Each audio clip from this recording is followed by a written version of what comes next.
Hello, and welcome back to Dave's American Flyer Trains. This is a quick postscript follow-up on the rebuild of a 629 Missouri Pacific stock car Type 5 die-cast frame from 1947 with an unpainted red plastic open slat body.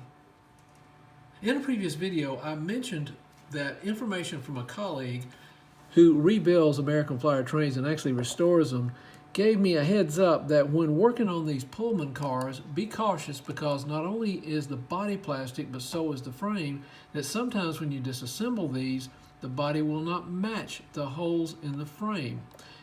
So putting the screws in can be difficult because of shrinkage in the body. And that held true on this stock car as well.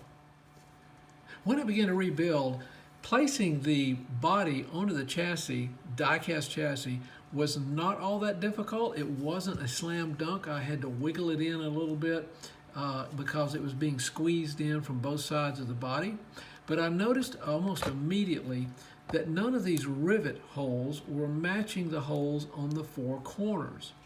Now, the holes that are approximately here and here and here and here that match pins on the chassis to holes in the body were matching, thank goodness, because there's no way I could have made any type of adjustment in those, I don't think.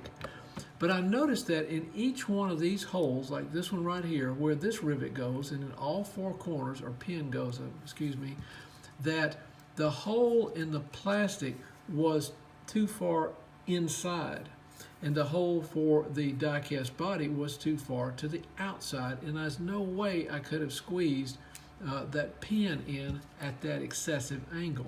So I had to use a mini drill bit, a micro drill bit, to go in and enlarge those pinholes in order to be able to begin to get them to drop down. And of course, there I'm risking the opportunity to possibly fracture those holes that the pins are inserted into. But thank goodness the extra room I needed was on the outside, not the inside of the pinhole, so I had a little bit of extra plastic to play with, but I had to put that micro drill to work to open them up. Still, it was a struggle to get them in because they were still at an angle. So if you can envision this, the holes for the chassis too far to the outside, the holes for the body too far inside. Therefore, to me, it demonstrated that the body had been pulled in a little bit by shrinkage and warpage. Thanks again for watching Dave's American Flyer Trains and for listening and watching this postscript video.